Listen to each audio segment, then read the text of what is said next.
Hello, ladies and gentlemen, and welcome back to another episode of Season 2 of the Rule 34 podcast. I'm your host, Jack, joined by my fellow co-hosts. Dominic Castillo. Giovanni. Alright, so how have you all been? What's been happening? As you can tell, listening audience, it is a Saturday. We're recording on a Saturday, and that's because, much like previous weeks, Dom has been very busy with work. It do be like that.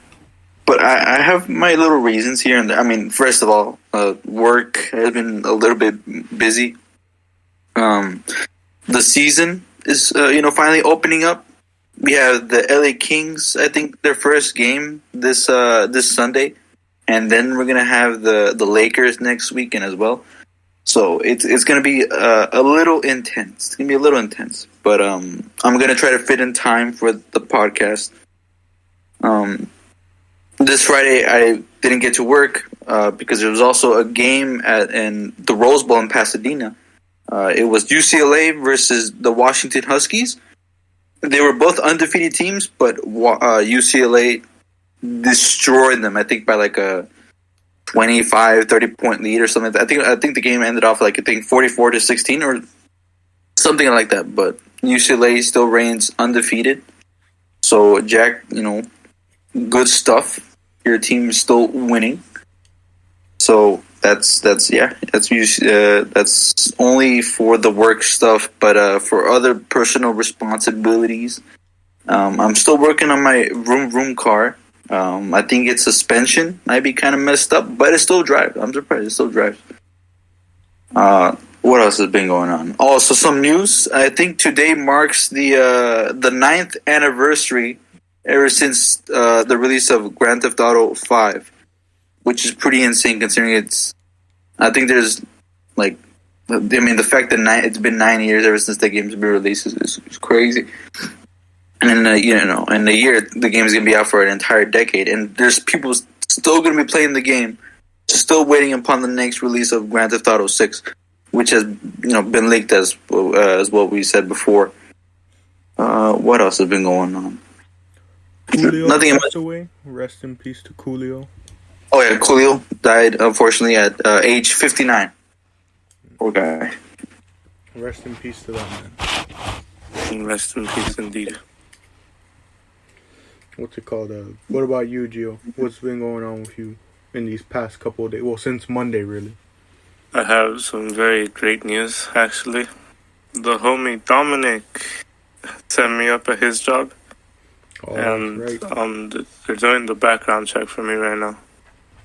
So after that's done, they're gonna send me my when my training starts. So I technically have a new job, which is pretty sick because for the last 2 months I've been stressing a lot, not being able to find employment because I have to pay for school and stuff. Yeah. So that's pretty cool. And what else happened? I guess, and I'm also excited for October, music-wise, because a lot of people are going to be dropping music. And, yeah, that's pretty much it. I don't want to promise too much to the listeners in case things don't go as planned, but October, we obviously still need to wait for what's going to happen in November and December, but October, as it's looking right now, we have a lot of good content planned. If everything goes according to plan, next week should see us cover the album and little animation movie that Kid Cudi dropped Thursday. That it's technically an album on its own, but it ties into the movie as well that he did. And so we're looking to hopefully talk about that next week. And obviously Overwatch 2, something we've talked about in the coming weeks. It's coming out the next Tuesday, and then we'll look to cover that. I think we said the Monday of the week after, get a full week of playing and then give our thoughts to the listening audience. There's a lot of content we have planned because I don't know what it is, but the last quarter of the year tends to always be not only the busiest, but it's it has the most content, because like Gio said, there's a ton of artists that drop music, a ton of games come out, a ton of movies. I know, what is it? Avatar 2 and Black Panther Wakanda Forever are coming out, I think, are the two big ones coming out in this quarter. Damn. Trying to think of what other movies are coming out, but I can't think of them as of right now. In terms of music, I think the only one I know of so far is Metro Boomin dropping what is the new one called again? What was this shit? What was it called? Let's see, Metro Boomin. Heroes and Villains or something like that? Yeah. Heroes and Villains, I believe is what it's called. Yeah, Heroes and Villains. Yeah, so that's dropping. Wait, when is it dropping? I forgot, Gio. Is it October? November 4th, I think. Yeah, November Early 4th. November, yeah. Yeah, so a lot of good stuff coming for the last quarter of the year. And then, of course, once December hits, you already know. It's all the year-end lists. What were the top 10 albums, top 10 songs, top 10 games, top 10 movies, stuff like that. But The top 10. yeah, top 10 top 10s, top 10 podcast episodes as a little self-promotion to get people to check out perhaps older episodes. Top 10 experiences Dom had at his job at either the pizza place or the crypto arena. Ugh. Solid. Jack, how have you been? Let me think. What did I do this week? Cause I've been doing pretty good. Been doing, how would you put it? Been doing stuff for the podcast, obviously, like working on different scripts, coming up with ideas, trying to figure out what we can improve upon, looking into perhaps different programs to improve the podcast. You know, both seeing if there's an alternative for recording, you know, because as we've seen, you know, Spreaker is good, but it's also limited in ways, especially when it comes to storage and the amount of episodes we can record before I have to like continuously clear it out. I'm really looking into different options of schooling. Like, I'm like weighing my options at this point. I'm not gonna make a decision until the new year on whether I go to a new school, go back to UCLA, get a job. Because one thing our friend mentioned that my dad agreed upon when I was talking to him about it, he was like, yeah, don't get a job now, because imagine having to deal with taxes just for what's going to be basically 3 months of work, you know? So he was like, just wait till the end of, like, if you truly do want to get a job, just wait till the new year so you don't have to worry about it. And then I'm also just looking into schooling, looking into the many different options, whether it's trade school, online school, LACC down the street from me, or down the street, down the road, or potentially even going back to UCLA, but I don't know for sure. But that's what's been going on with me. That's the stuff I'm looking into. In the meantime, I've just been, you know, not only just doing all that, but being able to hopefully, how would you put it, give myself a break from time to time, allow myself the time to, you know, listen to new music, discover new music like I'm always doing. Trying to catch up on different shows that I've completely fallen behind on. The usual stuff from me. And Yes. what's it called? I need to double check, but there should be a WWE pay-per-view coming up soon. I'll have to see about that. So for the listeners, you should expect an episode probably soon from Mr. Solis and I, because I believe it is next week. Let me double check that, because I don't want to speak and then be proven wrong. October 8th, yeah, that is next week, right? Next week, Saturday, yep. So probably episode coming from Mr. Solis and I with that as well. And speaking of that, before we move on, is there anything else that you two have left to say or bring up before I move on and segue into our main topic? What's been new as of lately? I think a bit more news has also come up with the Grand Theft Auto leaks. As I mentioned before, the 16-year-old who is now 17 got arrested recently. He's now arrested on basically charges, against malicious intent of unauthorized access of someone else's computer, and then the data leaks and all that stuff. So the kid is now arrested. Officially speaking, we do not know his name just yet, but there has been reports in the UK that the 17-year-old was arrested over unauthorized use of another person's computer, basically hacking. So that's I don't know if you want to say that as good news or bad news, but I mean the kid got his 15 minutes of fame. And I think we can all agree we just completely forgot about it, because as big news as this was, I don't see anybody talking about it anymore. So it is what it is. That's the news cycle. That's the news. What's it called?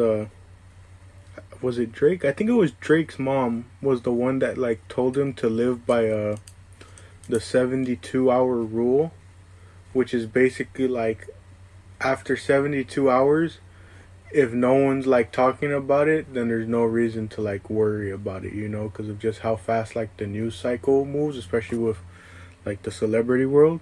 She basically gave him that advice that you shouldn't stress over things that people inevitably forget about because of how quickly the news cycle moves past, Yeah. Because we've seen it time and time before. A big headline comes and everyone on social media is talking about it. There's an uproar and all that, and then the day passes. It's the next day, and a couple people are talking about it. And by the third day, something new has come up to already replace it and cause uproar in the online community. Yeah. Very interesting. Our most recent example was all the news about Overwatch 2 and potentially having to pay for heroes, and then literally the day later, the GTA 6 leak happens and everyone just completely forgets about the Overwatch stuff. Yeah, true. I mean, if you think about it, this sort of... I mean, the thing with the leaks is that, how would you say... It kind of goes good in both ways, in two different aspects. So I'll just quickly talk about it. But there's been some... I've been reading some comments from other game developers who are developing their own little indie games, responding to to the data leaks.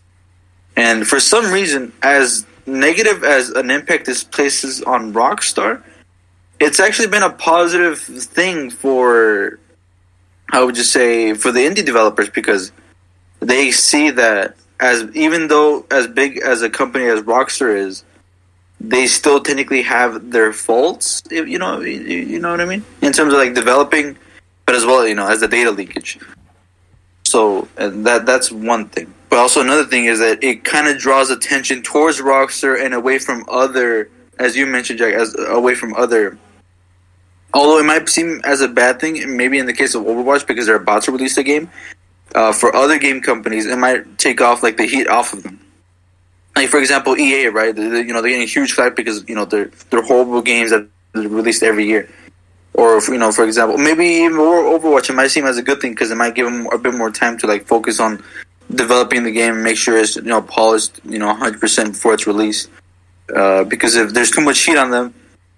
On Overwatch specifically, if there's too much heat and they release when they're meant to be releasing, and the game comes out bad, just how Cyberpunk 2077 came out, it might, how would you say, the crowd reception might not be all, I guess, understanding as to the early game bugs and all that such. So it's the sort of game leakage in general has been a bit I would just say it trembled per se the platforms among the game companies, considering as big as Rockstar as they are. But yeah, in terms of other news, what else? I just want to say something on the whole Rockstar situation. Yeah, absolutely. I wouldn't put the blame on Rockstar as the company. I would put it on the incompetence of that employee. Because I don't know, they would have been fine if that employee didn't give the access code or the login information to that kid. So it's not really like, I don't really see it's like justified to like fleck on Rockstar because they were doing everything right and they were basically sabotaged from within. So it's kind of like, why would you say, oh, they're like a big company, but a 16-year-old hacked them? It's because he had help from inside. True. I think that's where like the social engineering aspect comes into all this. But yeah, you got a point.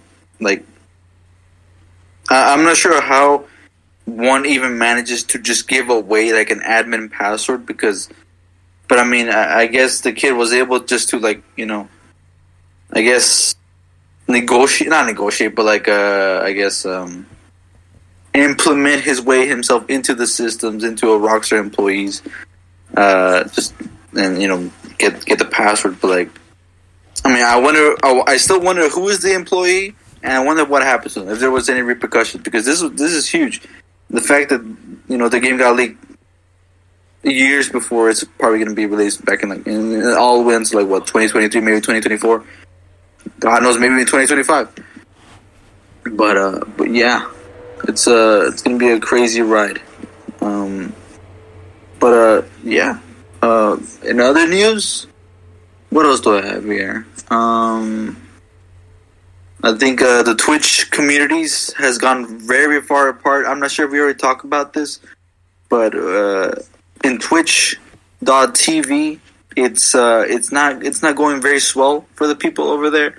People are leaving. People are there's drama and stuff like that. But like not like like this is like big news in terms of like the relationships among people. I think there's this Twitch streamer named It's Slicker who like scammed off of who scammed, I think, exactly around I'm not sure exactly, but it's in the 100,000s just because he had a gambling addiction. Like and people are cussing him out over it, telling him, "Yo, where's my money?" Because he essentially begged the money and lied about why he needed the money. So he would either ask for like money for like an airplane ticket to get back home. Maybe he needed a surgery for his mother or something like that. But at the end of the day, he would just use that money for gambling money. And I think everyone's just hitting on him for this, which is not good, because that just means you can't really trust him anymore. And it's a very horrible experience, considering some people, I think, who had like illnesses and stuff like that, who needed money for surgery, gave that money, in the thousands, mind you. So, and the fact that he's not giving it back, but he had other streamers giving back the money. I think XQC gave back a large portion of that money just to cover up It's Slicker, which is it's kind of depressing if you think about it. What else do I have here? I don't really have anything else. I got some other outside news as well, like Trevor Noah, good comedian, also does the news at and on TV, late night TV specifically, explaining the news in a sort of his own fashion, his own jokes. I think after like a good 6-7 years, I think he's finally stepping down, which kind of sucks, because personally I did enjoy his little comedy skits here and there. But yeah, other than that, nothing much else has been currently occurring as of today.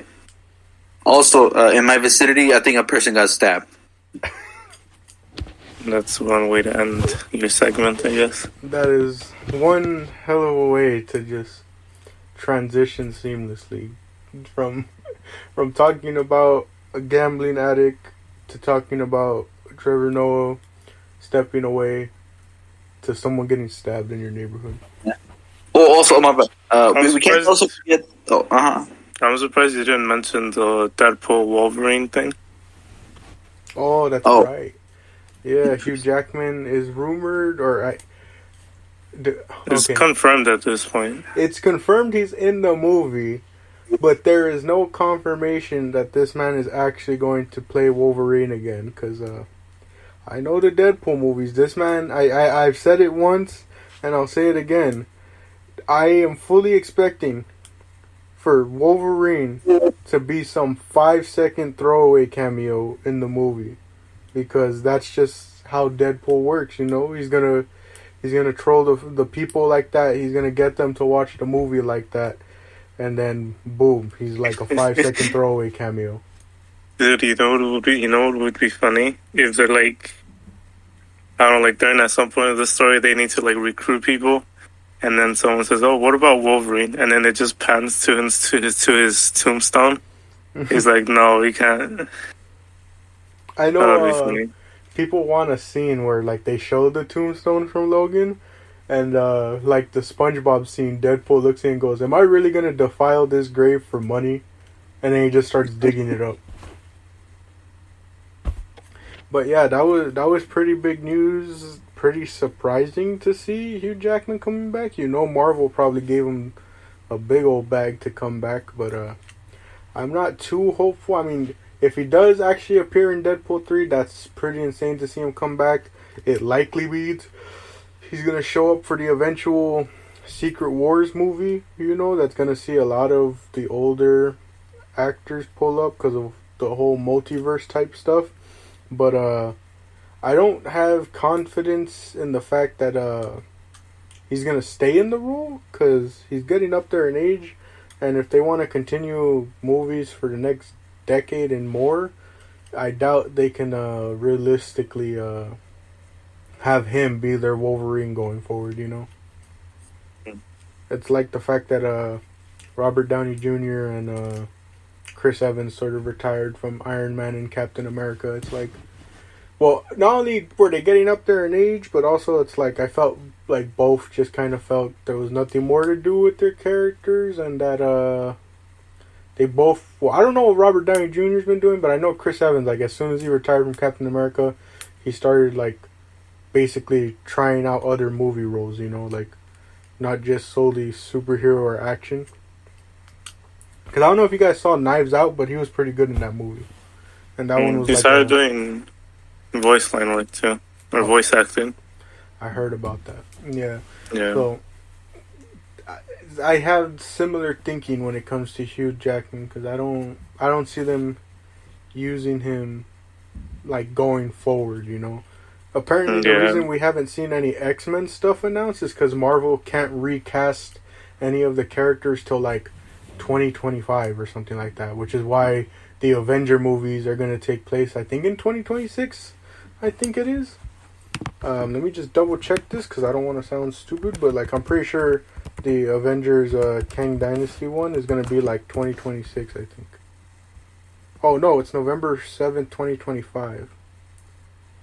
Well, if the contracts expire on the 1st of the year, then they could probably technically still recast them, because that's the whole deal. That's why they haven't like announced any X-Men movies, any sort of projects, any sort of cast, because like they want to recast a lot of the characters, but they can't legally do it till 2025. So it's gonna be interesting to see what happens with that, you know, because imagine having to wait that long just because you want to choose different people to play the characters you want to have in your movie's cinematic universe that's ever expanding, which is a crazy thing to think about. Like I'll save it for like a topic for like a full-on like a podcast episode that we can talk about, but like I wonder if we ever get to a point where like there's nowhere to go, you know, like they've done pretty much everything, that they are unable to make more superhero movies in a sense, or like not more superhero movies, but continue expanding this MCU, you know.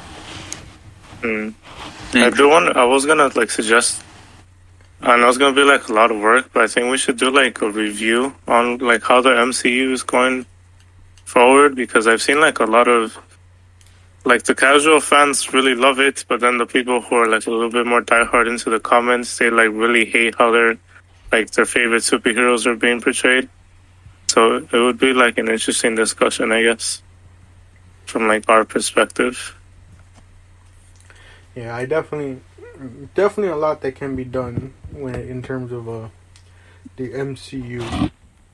But with 20 minutes remaining, I don't know if you guys think that's enough time, but we have sort of an interesting topic because it was an idea that came to me, much like most podcast ideas. It came to me in the middle of the night when I was trying to go to bed and I couldn't sleep. I had this idea that continuing our mini-series of explaining wrestling to non-wrestling fans, after seeing all these different examples of, wrestling, matches, characters in a sense, the gimmicks that they have, the storylines that they've had, I thought it would be an interesting idea to propose to Dom and Geo, essentially for them to create a wrestler in the sense of, if they were a wrestler, what would they want their gimmick or character to be? What type of wrestler would they be in the sense, what would their theme music be and all that? What would their attire look like? Because we've ranked wrestling themes. Dom obviously ranked wrestling attires before, so I thought it would be an interesting idea to see what approach they would take with the idea. But so, I guess who wants to? Do you guys want to start off on your own and just kind of talk through your sort of thought process behind the idea, or do you guys want me to throw out the sort of individual characteristics, like what character or what type of character would you guys portray as a wrestler? I feel like Dominic should go first. Okay. Volunteer Dominic. Talk through your process behind this all. So what I was thinking as an introduction, I was thinking as my wrestler to be like a progressive wrestler per se. In other words, okay, so what I was thinking is to have like a very skinny, a very small dude, a very skinny dude. Like it could be Hispanic. I would say Hispanic because I'm Hispanic, but I was thinking of like a very skinny dude, and for whatever reason, he was just hired by the WWE just to be like a what was those wrestlers called that are meant to lose again? Don't they have a name to them? You can either call them jobbers as the sort of mean way, or you can say in a nice way, enhancement talent. Enhancement talent. Okay, so this guy, I didn't really make a name for him. I couldn't just think of a name, but okay, so let's call him, I don't know, Little Man Joe. Let's call him Little Man Joe. He's Hispanic. What's wrong with Little Man Joe? Nothing. Go ahead, dude. Okay, so this Little Man Joe, skinny, nothing special, is basically enhancement talent for every other wrestler who goes up against him, and he constantly gets destroyed over and over again. But basically, what happens is that his father. Oh, should I just talk about like the entire backstory of this guy? Just because I made a whole like story. Go ahead. Okay. So basically, Little Man Joe and his father, who was already like a big time wrestler, hires his son to join him. However, how would you say, as the kid, basically, Little Man Joe always wanted to be a wrestler, and his father was already a wrestler, but his father always told him, you have to become big and strong to become, the best of the best. However, the kid was arrogant and decided not to, and he still stayed skinny the entire time, and thus his father says, "Okay, let's just throw you into the ring to see, to teach him a lesson per se." And now he's basically enhancement talent, and every time he enters the ring against a new opponent, he always gets destroyed. However, as time progresses, we see that Little Man Joe constantly gets more stronger and stronger. So you see him become a little bit more built every fight. And as time goes on, his father explains to him, "Very nice, son, but never forget where you came from and never forget your father," and such as that. However, the kid, Little Man Joe, ignores him. He ignores him. He's like, "Nah, I don't really care about you. I'm gonna become the best of the best," And so Little Man Joe, as fights go on, he begins to win some of his fights, and you get to see him become even more built, more tough, and even taller in some cases. But it comes to a point where he becomes like this like huge big man that his intro music also like aligns with them. So I was thinking that at the beginning he would have like small little trumpets, nothing crazy, nothing special, because at the end of the day he would at the beginning he would be just enhancement talent, but his music would progressively become more heavy in terms of the trumpets, kind of thinking of Samoa Joe. His intro with the heavy trumpets, him becoming more built would become more similar to his music, where it just becomes more heavy in the bass, more heavy in the trumpets, more like brutal, more intimidating. And so Little Man Joe becomes Big Man Joe, and it becomes to a point where he's very heavy. He's so built that he practically destroys everyone and anyone. However, he rejects help from anybody else. So anybody who wants to become friends with him, anybody who wants to become friendlies, or just how would you say, essentially just friends. He completely ignores them, believing that anybody in his way, anybody who wants to side with him, wasn't there for him at the start, and just goes against him because he just wants to become the best of the best alone. And then out of the blue, like a mysterious like fighter just arises from beneath like the ring and takes him down instantly. No one knows who this guy is. He's masked up. He's big and tough, but no one knows who he is. And Big Man Joe is like completely confused because he doesn't know who this guy is, because he just came out of the blue and just took him down quickly and instantly. And as more fights go on, more figures, more like spooky figures within the audience, like hiding beneath the ring, hiding beneath places within the arena. It's just this figure, and Big Man Joe is confused as to seeing who this guy is, and no one knows who this guy is. Everyone's like scared, and Big Man Joe decides, and at the end of one fight, decides to call this guy out, trying to look for him, saying yo, who are you? Come out, stop hiding. The guy comes out of the arena, everybody's cheering. Whoa, so crazy, so crazy. And it figures out this dude was his dad, who warned him to not become arrogant and to not forget where he came from. And so the father and the son both try to have a talk, but then the son becomes angry at his father for doing these things without warning him, even though he did warn him beforehand. And so they brawl it out, they fight, and as soon as the son is about to how would you say, knock him down and such, and he's about to pin him, about to get the 3 to the 3 seconds, freaking, I guess, another fighter enters the arena, but it's not a fighter. It's the mom. The mom just comes in with like a chancla and a belt.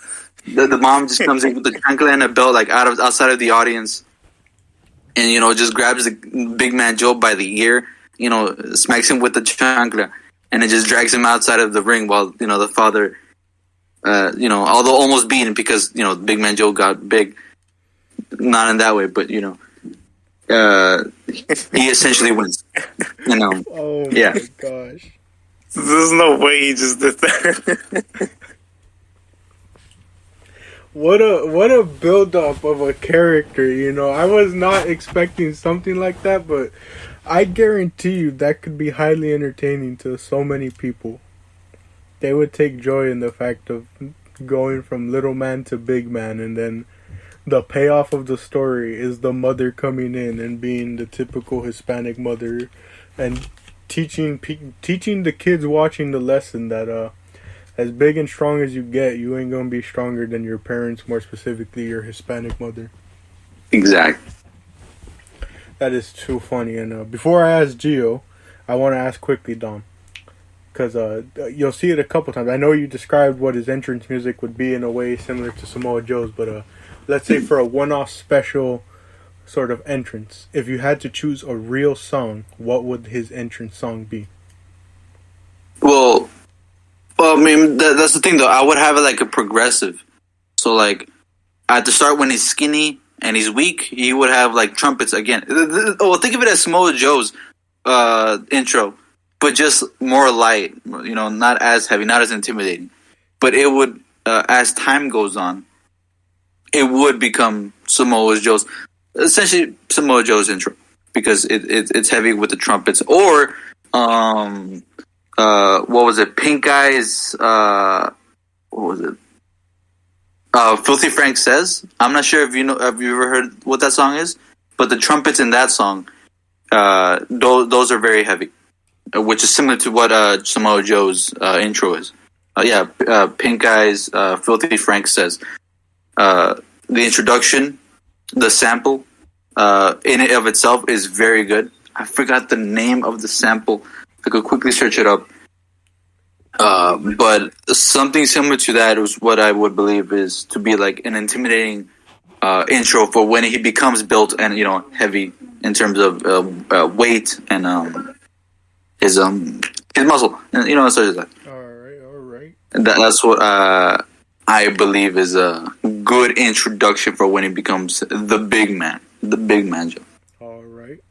And now we turn it over to Gio, which it's kind of hard to follow that up, but don't feel pressured to. I mean, to be honest, I didn't go that far into creating my wrestler. Like, I didn't give him, like, a backstory of family issues and stuff like that. I didn't give him that. I didn't give her that, actually, because my wrestler would be female, and it was hugely inspired by an Assassin's Creed game.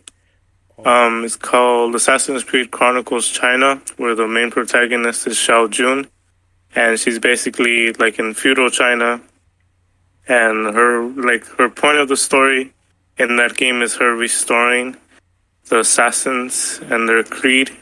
So it's pretty much similar to that. So she would be like in, I don't know, very like ninja-like attire, but not like, like very basic ninja stuff, like actual like complicated outfit. I don't know how else to explain it. And her entire story would be like every time she goes into the ring, and her point is to win and restore her family's honor. So that's like what I thought it would be like interesting to see.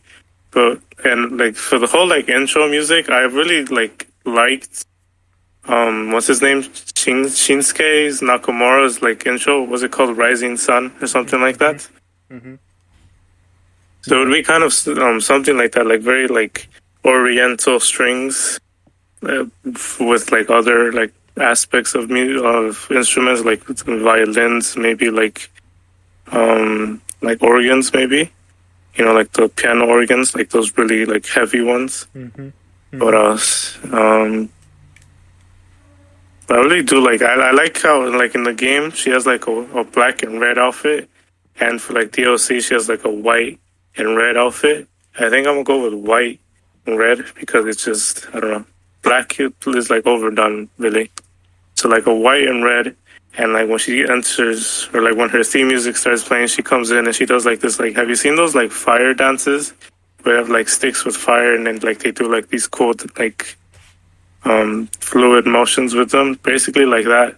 And then like it's just like when the like at the part of the instrumental where there's like a drop, it's like a huge like fire burst from like the special effects that they use from the like on the stage. And then this is gonna be kind of like basically near impossible to do, but WWE has the money for it, so they could spend a few millions inventing something like this. So basically after like the fire burst, there's like somehow like a fire crane that just kind of like swooshes onto the stage, and then like as that's happening, like everyone's looking at this fire crane that's like flying around the arena, and then she just like walks to the wrestling, what's it called, the ring. Mm-hmm. And then like as she enters it, the crane explodes again, and then even more fire comes in, and then she just stands there like being the true badass that she is, like, like those like ninja